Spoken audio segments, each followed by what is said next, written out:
Hello, everyone. My name is Dr. Kate Leavens. I am a licensed naturopath and acupuncturist, currently working as a resident out of Kuan Yin Healing Arts here in Portland, Oregon. So today, the name of this presentation is Unlocking Nature's Enzymes with Enzyme Science. And this presentation will be exploring the clinical uses of two different enzymes, nattokinase and serrapeptase. So I'll cover some background and what similarities these two enzymes have. And then we'll dive into some research to cover what health conditions you might want to consider their use in. Right.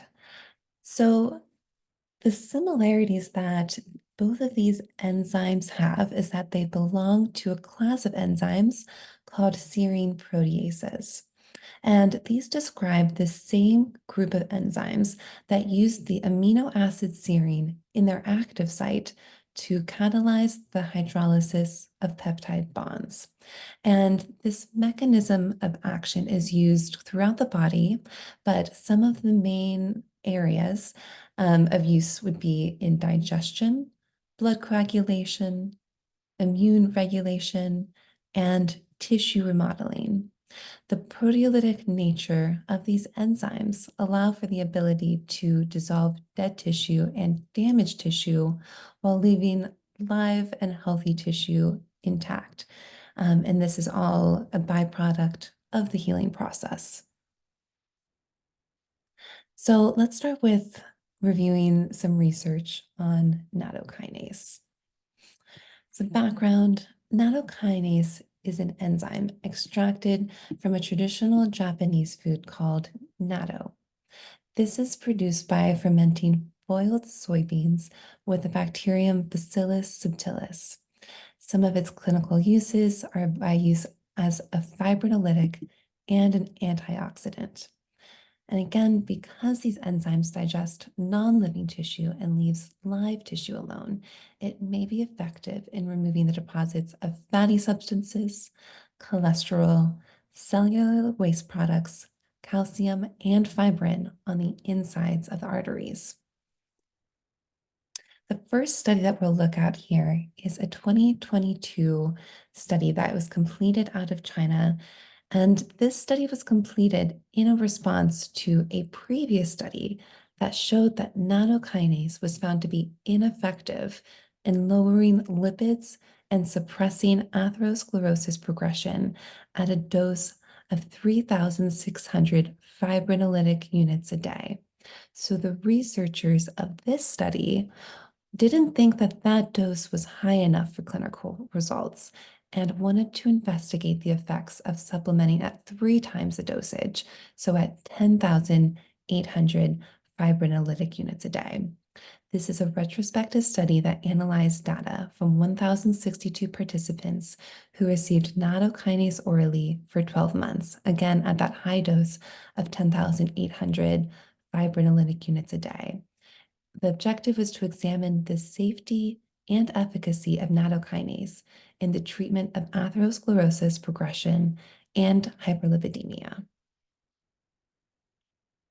So this table is showing the changes to the thickness of the intima media of the common carotid artery and the size of the carotid plaque after 12 months of daily nattokinase consumptions. So what we can see here is that after 12 months, both the size of the common carotid artery intima media thickness and the size of the carotid artery plaque decreased significantly. The size of the intima media thickness decreased from 1.33 millimeters to 1.04 millimeters, and the size of the plaque decreased by up to 36%, suggesting that nattokinase is very effective in improving and in reducing carotid atherosclerosis. Now, this table is showing us the effect of the daily nattokinase consumption on lipid profile. So after 12 months, this led to a decrease in triglycerides by 15.7% reduction, total cholesterol by 15.9% reduction, LDL cholesterol reduction of 18.1%, and HDL cholesterol was improved by 15.8%. To note, the lipid-lowering effect of nattokinase was more prominent in subjects who smoked, drank alcohol, and subjects with a higher BMI. Regular exercise further improved the effects of nattokinase, and co-administration of vitamin K2 and aspirin with nattokinase produced a synergistic effect. No noticeable adverse effects associated with the use of nattokinase were reported in this study. And then the second study we'll be looking at for nattokinase is a randomized control trial investigating the effects of nattokinase on blood pressure, specifically on systolic and diastolic blood pressure in subjects with pre-hypertension or stage 1 hypertension. The inclusion criteria were men and women 20 to 80 years of age with an average systolic blood pressure of 130 to 159 millimeters mercury. Study participants were either assigned to the intervention group of 2,000 fibrinolytic units per day for 8 weeks or the placebo group. Study participants were instructed to continue their current food intake patterns and lifestyle so that the total energy intake and energy expenditure would be constant during the course of the trial. And so this table here is looking at the effects on systolic blood pressure in figure 1, along with diastolic blood pressure. And then table 3 at the bottom is looking at plasma renin activity. So if we'll look first at the top left graph at the systolic blood pressure, we can see that at the 4-week visit, the mean change was a decrease in 8.4 millimeters of mercury in the nattokinase group, and it was down comparatively 5.8 millimeters of mercury in the control group. At the 8-week visit, the mean change in systolic blood pressure was down 13.26 millimeters of mercury in the nattokinase group, and this was compared to the reduction of 7.7 millimeters of mercury in the control group. Now, if we'll look at diastolic blood pressure, the average was reduced by 4.77 millimeters of mercury at the 4-week follow-up in the nattokinase group, and that was only reduced by 2 millimeters of mercury in the control group. At the 8-week visit, diastolic blood pressure reduced by 5.67 millimeters of mercury in the nattokinase group, and it was reduced only by 2.87 millimeters of mercury in the control group. Table 3 presents plasma renin activity and angiotensin-converting enzyme concentration at baseline and during the intervention according to randomization.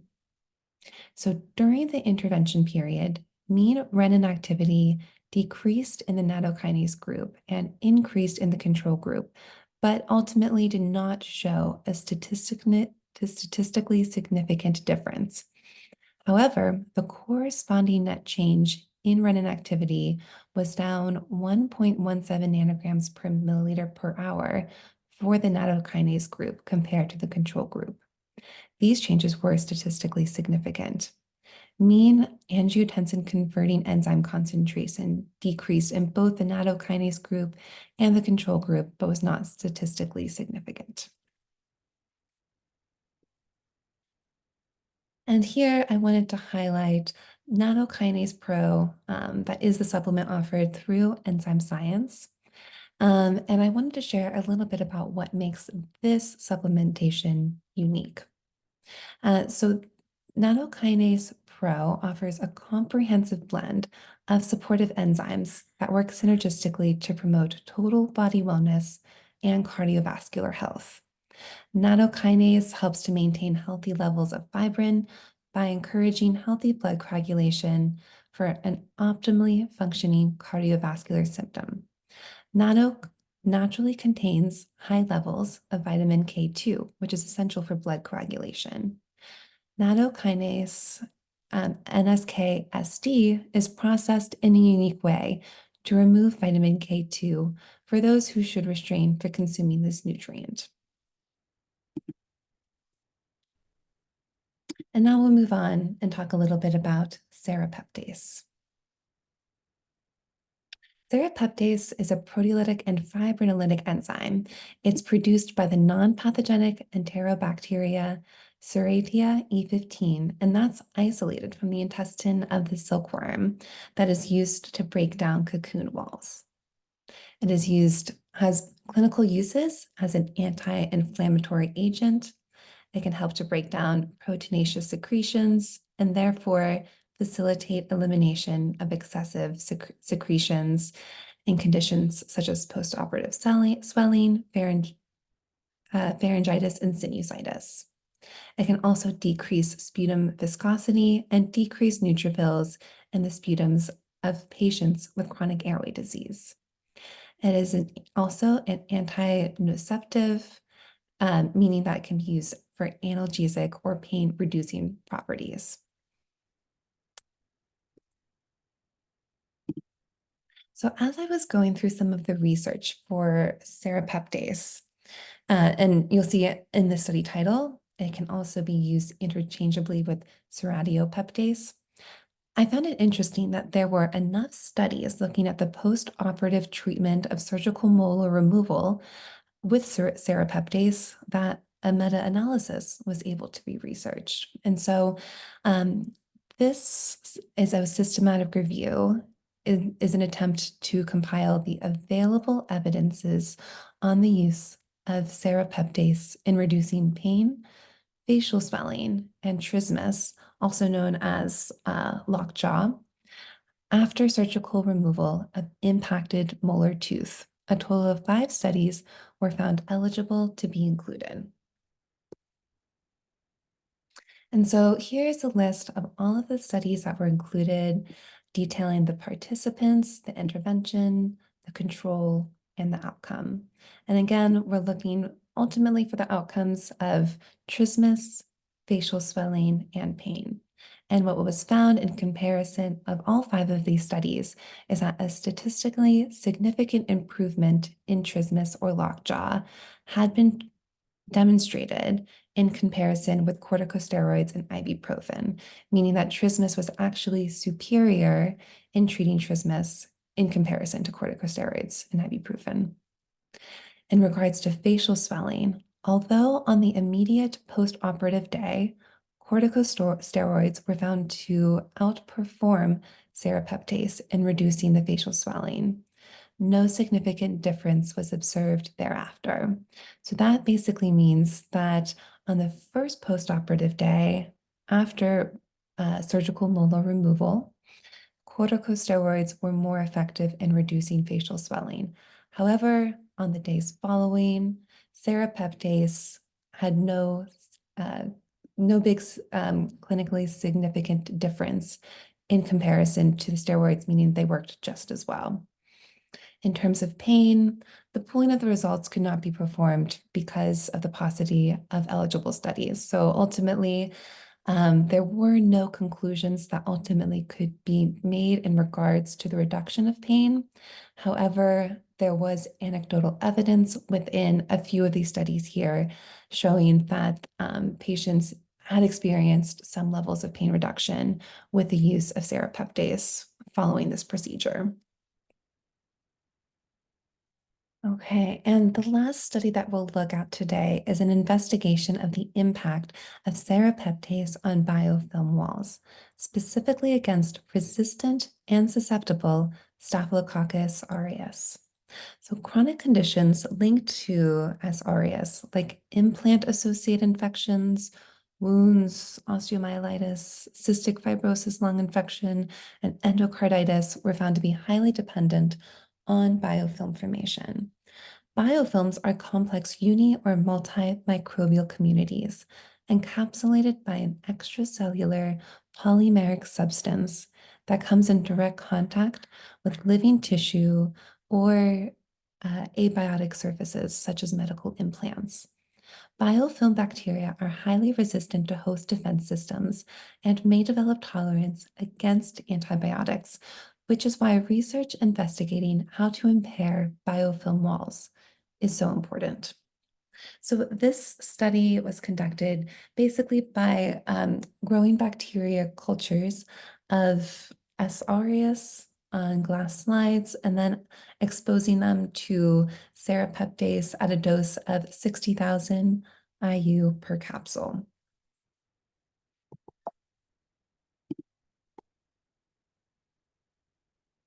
So methicillin-sensitive Staphylococcus aureus and methicillin-resistant Staphylococcus aureus were grown under biofilm conditions with or without the addition of various serrapeptase concentrations. And what was found was that serrapeptase effectively was able to inhibit biofilm formation in both the methicillin-sensitive and resistant strains in a pretty significant manner. So the two graphs that we're looking here at the top of this slide are showing us at which dosing of serrapeptase biofilm formation is most inhibited. So for methicillin-resistant Staph aureus, statistically significant reduction in biofilm formation were recorded when serrapeptase was dosed at more than 2 micrograms per milliliter. And those for methicillin-sensitive Staph aureus were recorded when serrapeptase was dosed at 0.03 micrograms per milliliter.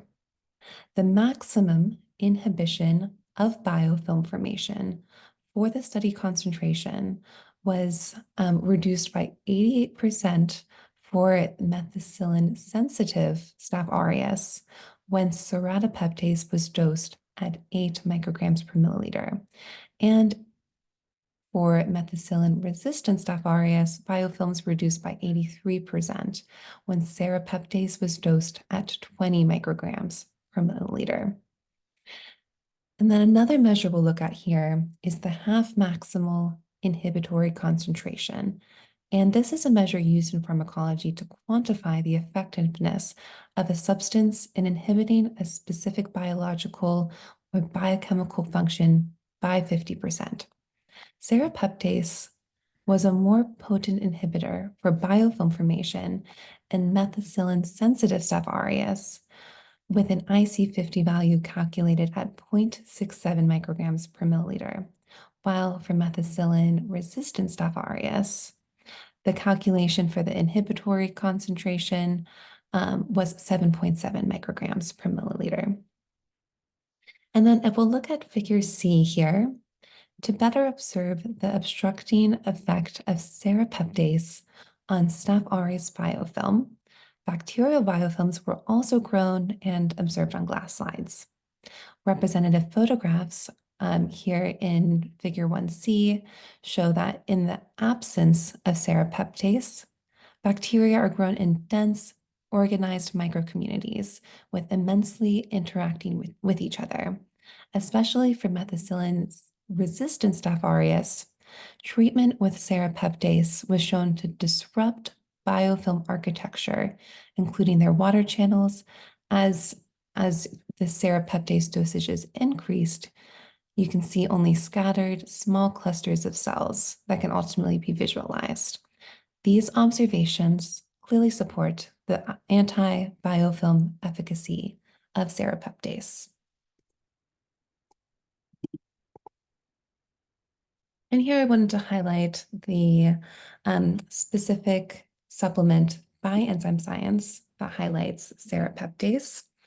And what makes this product especially unique, as mentioned earlier, serrapeptase is isolated from the intestines of the silkworm. However, this specific serrapeptase by Enzyme Science is completely vegan sourced, and it eliminates the need for enteric coating. Additionally, it provides minerals that make this high potency formula easier on the stomach and ultimately easier to digest. So to conclude, I wanted just to highlight some of the main concepts that we talked about when thinking about when to choose nattokinase versus serrapeptase. So for nattokinase, we're thinking much more with cardiovascular support. It has been shown to help lower blood pressure, reduce atherosclerosis and hyperlipidemia, and through these methods can help to dissolve blood clots and stroke prevention. Serrapeptase is overall used as a pretty systemic anti-inflammatory agent. It can be used in wound healing, repair of scar tissue, pain reduction, local and systemic inflammation, respiratory tract infections, and biofilm disruption. And here are the references. I want to thank you all so much for your time and your attention today. And I hope that you gained some clinical insight into these two really interesting enzymes and supplements. All right, well, thank you so much and have a great day.